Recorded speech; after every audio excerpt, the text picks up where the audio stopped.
Hello, আজকের ব্লগটা এখান থেকেই শুরু করছি। সকালে নাস্তা হয়ে গেছে। আজকে নাস্তায় ছিল নুডলস।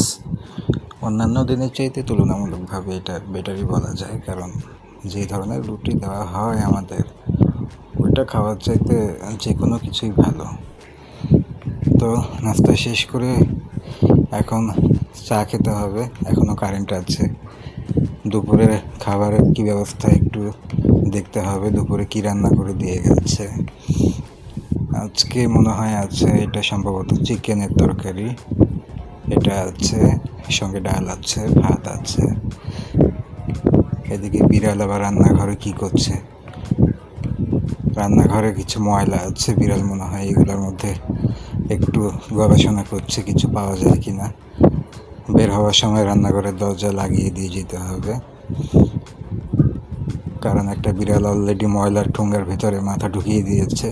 ময়লা খাওয়া শেষ হওয়ার পরে আবার একটু নতুন এক্সপেরিমেন্ট করতে পারে যে পাতিলের ভেতরে কী আছে। আবার এখানে অনেক মাছের কাঁটা আছে জমানো, হয়তো বা বিড়ালকে আগে দেয়নি, এগুলো পলিথিনের ভেতর রেখে গেছে।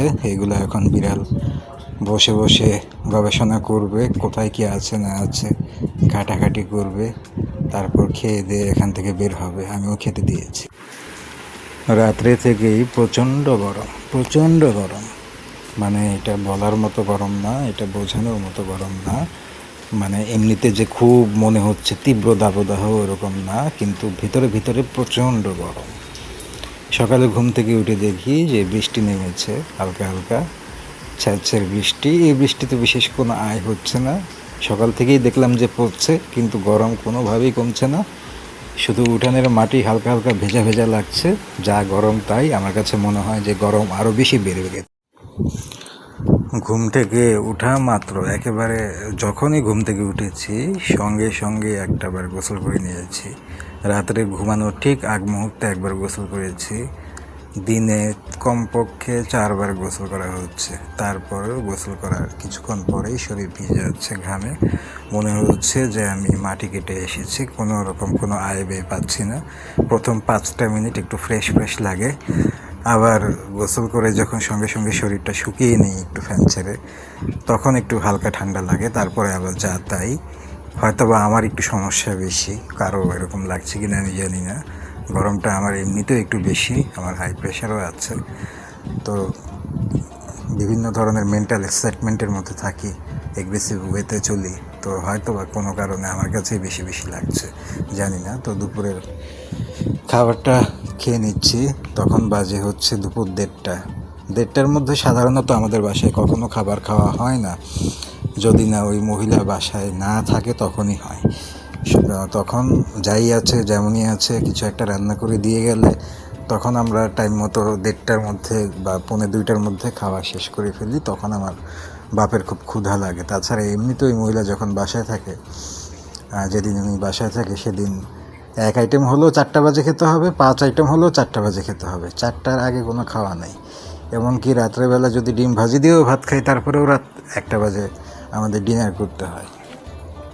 ওই মহিলা থাকলে আমাদের বাসার কোনো কোনো কালচার, কোনো ট্র্যাডিশন, কোনো ম্যানার্স, নিয়ম নীতি, ডিসিপ্লিন কোনো কিছু বালাই থাকে না।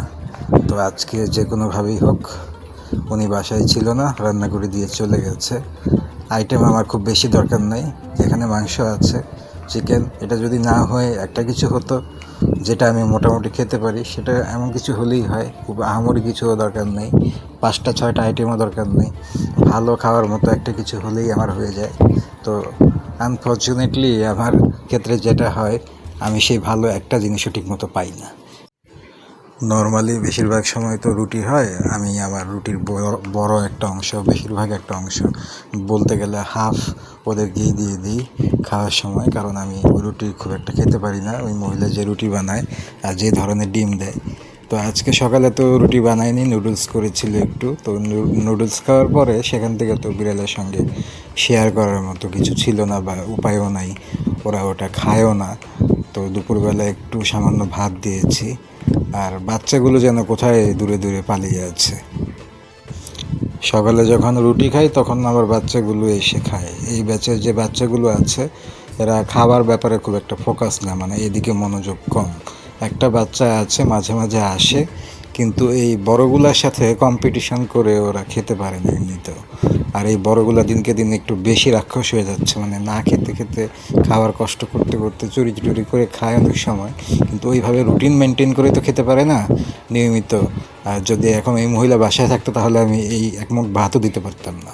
তো ক্ষুধা ওদের থাকেই, এই জন্য যখনই খাবার দেই ওরা এত বেশি অ্যাগ্রেসিভ হয়ে যায়, এত বেশি রাক্ষস এর মতো আচরণ করে, মানে ওই ছোটো বাচ্চা ওদের সঙ্গে পাল্লা দিয়ে খেতেও পারে না, কুলিয়ে উঠতে পারে না। আর মা আগে বাচ্চাদেরকে কেয়ার করে একটু একটু খাওয়াতো, এখন মাই বেশি রাক্ষস হয়ে গেছে বাচ্চার চাইতে। ওরা মাঝে মাঝে আমি সিস্টেম করে যদি একটু দেই তারপর খেতে পারে, আর এক একটা এক এক দিকে কই যেন পড়ে থাকে, ওদেরকে আমি ঠিকমতো খুঁজেও পাই না। আর তাছাড়া আসলে আমার পক্ষে সম্ভব না ওদেরকে এইভাবে ধরে ধরে খাওয়ানো, এই পরিবেশে আমার বাসায় নাই। এরপর একেবারে সরাসরি রাতের ডিনারটা আরও বেশি বিরক্তিকর, কারণ চূড়ান্ত কি বলে এটাকে, চূড়ান্ত নির্যাতন যদি কিছু থাকে আমাদের লাইফে এই মুহূর্তে, সেটা হচ্ছে আমাদের রাতের ডিনার। কারণ আমার ব্যক্তিগতভাবে পার্সোনালি আমি সব সহ্য করতে পারি, সকালের ক্ষুধা, দুপুরের ক্ষুধা।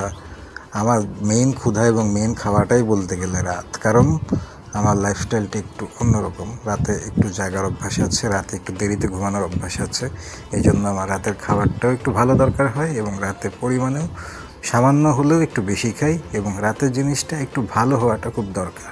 দুপুরে যা খুশি তাই করে জুয়ারি বা গাঁজাখুরিকে যা খুশি করুক, কোনো সমস্যা নেই।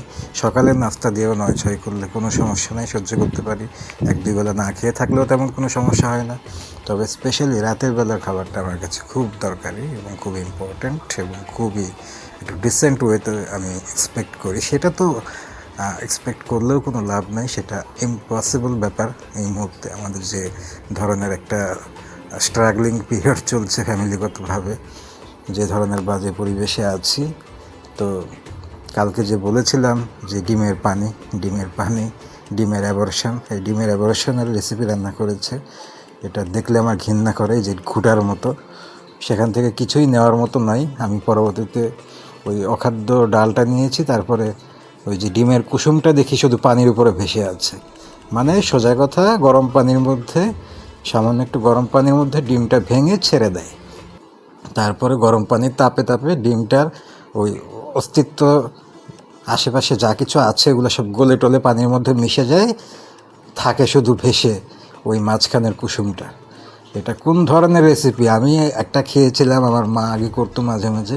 সেটা হচ্ছে তেলের মধ্যে ডিম পোচ করে তারপরে ঝোলের মধ্যে ডিম ছেড়ে দেয়, সেটা একটা ব্যাপার আছে। অথবা ডিম কাঁচামরিচ পেঁয়াজ দিয়ে ভাজি করে তারপরে সেটা পিস করে তরকারিতে দেয়, এটাও একটা রেসিপি আছে। কিন্তু একেবারে সম্পূর্ণ কাঁচা ডিম পানির মধ্যে ছেড়ে দেয়, এটা আমার কাছে, জানি না কার কাছে কেমন লাগে, ভালো লাগলে লাগতেও পারে, কিন্তু আমার কাছে এটা পৃথিবীর অন্যতম নিকৃষ্ট খাবার। এবং স্পেশালি যখন ওই মহিলার হাতে রান্না হয়, হয়তো বা এই জিনিসটাকেও ভালো করা যায়, তা নিয়ে আমার কোনো মাথা ব্যথা নেই। এই রেসিপির কোনো উন্নয়ন ঘটানো, শিল্প মান বৃদ্ধি করা, এই বিষয়ে আমার কোনো ইন্টারেস্ট নেই। আমি শুধু এইটুকু জানি এটা আমি পছন্দ করি না, এবং আমার সাথে ইচ্ছাকৃতভাবে এই শয়তানিটা করা হচ্ছে, কারণ ও খুব ভালো মতোই জানে যে এই রেসিপিটা আমি 2 চোখে দেখতে পারি না, আমি এটা খেতে পারি না। আমার এটা দেখলে বিভিন্ন কিছুর কথা মনে হয়ে যায়, বিভিন্ন উল্টাপাল্টা মেমোরি মাথায় চলে আসে।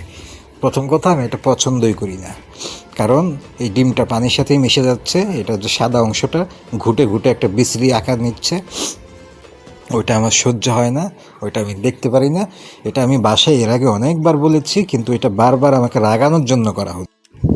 কারণ আমি নিজে কথা না বললেও আমার বাবার মাধ্যমে আমি অনেকবার পৌঁছে দিয়েছি ব্যাপারটা, এই মেসেজটা, যে এই জিনিসটা আমি 2 চোখে দেখতে পারি না, এটা আমি খেতে পারি না। আমার জন্য কম সময়ে, কম খরচে, কোনো তেল পেঁয়াজ আহামরি কিছু লাগবে না, শুধুমাত্র পেঁয়াজ কাঁচামরিচ দিয়ে ডিমটা ভাজি করে দিলেও আমি ডাল দিয়ে মিশিয়ে খেয়ে নিতে পারবো। যেহেতু জীবন একটাই, জীবনে যথেষ্ট বাস খেয়েছি, আমার লাইফটাই হেল করে দিয়েছে এই মহিলা এবং এই মহিলার হাজব্যান্ড মিলে, এইটুকু খাওয়ার কষ্ট আমি মানিয়ে নিতে পারবো, কোনো সমস্যা নাই। আমাকে ডিম ভাজি করেই দেওয়া হোক, আমার জন্য কালো ভুনা করার দরকার নাই, বিফ গ্লাসি করার দরকার নাই, মাটন করার দরকার নেই, কিচ্ছুই দরকার নেই। কিন্তু ইচ্ছাকৃতভাবে শয়তানিটা করা হয় যেন আমার খাওয়াটা নষ্ট হয়।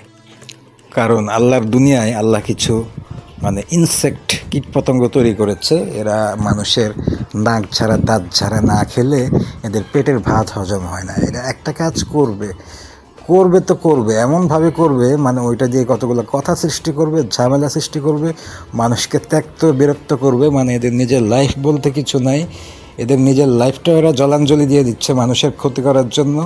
নিজেও নিজের লাইফটাকে বিসর্জন দিচ্ছে, এখানে পড়ে পড়ে থাকবে, নিজের লাইফটাকেও হেল্প করবে, আরেকজনের লাইফটাকেও হেল্প করবে। এদের লক্ষ্যই একটা, যে নিজে পুরে নিজের লাইফটাকে হেল্প করে নিজেকে শেষ করে তারপরে অন্যের লাইফটাকে নষ্ট করব। এই ধরনের লং টার্ম ওই একটা উদ্দেশ্য নিয়েই তো পড়ে আছে এই বাসার মধ্যে। এটা ওই জন্য এদের মানে মূল ফোকাসটা, মেইন ফোকাসটা হচ্ছে অন্যকে রাগিয়ে দেওয়া, অন্যকে উস্কানি দেওয়া, অন্যকে বিরক্ত করা। আসলে যাদের পার্সোনালিটি আছে, যারা ভালো মানুষ, যারা ভালো জাতের মানুষ, যারা ম্যানার বুঝে, যারা শিক্ষিত, যারা ভদ্র রুচিশীল, তারা অ্যাটলিস্ট যাকে পছন্দ করে না তার সঙ্গে কখনো থাকতে চায় না। আমার যদি সেই ধরনের কোনো অপশন থাকতো, আমি অবশ্যই কোনো দূরে কোথাও গিয়ে থাকার চেষ্টা করতাম, কারণ এটা আমার বাবার বাড়ি। আমার এই মুহূর্তে অন্য কোনো অপশন নাই, তাই আমাকে এখানে বাধ্য হয়ে থাকতে হচ্ছে। ওর হাজব্যান্ড এবং ওর মতো অপশন যদি থাকতো তাহলে আমি কখনোই এখানে এইভাবে থাকতাম না, কারণ আমি এদের দ্বারা চরম পরিমাণ বিরক্ত এবং এদের এদের সঙ্গ আমার অসহ্য লাগে, সহজ কথা। আমার কথাবার্তা শুনতে হয়তো অনেক সময় টক্সিক লাগতে পারে, কিন্তু আমি ভাই খুবই স্ট্রেট ফরওয়ার্ড মানুষ, সোজা, সহজ, অনেস্ট, সত্যি কথা বলি। আমার লাইফটা হচ্ছে এরকম হওয়া উচিত আমি মনে করি। সেখানে খাবার দাবার কম থাক, কষ্ট থাকুক, যা খুশি তাই থাকুক, কিন্তু আমার অপছন্দের মানুষদের আমি সহ্য করতে পারবো না। সেখানে আমার মানে থাকাটা আমার পক্ষে ঠিক না। আমার যদি সামর্থ্য থাকে, যাকে আমার অপছন্দ, আমি সারা দুনিয়া পাড়ি দিয়ে আমার নিজের হাজারটা কষ্ট সহ্য করে তার থেকে দূরে থাকবো। আমি যাকে পছন্দ করি না তার সঙ্গে আমি থাকবো, এটা কোন লজিকে? কেন এটা করতে হবে? কিসের অভাব আমার? কেন এটা করব? তো কোন ধরনের মানুষ আল্লাহ পয়দা করেছে আমি জানি না। এদের কাছে টাকাটাই একটু বেশি ইম্পর্টেন্ট। এদের নিজের কোনো পার্সোনালিটি নাই, কোনো সুখ নাই, কোনো ড্রিম নাই, কোনো লাইফ নাই।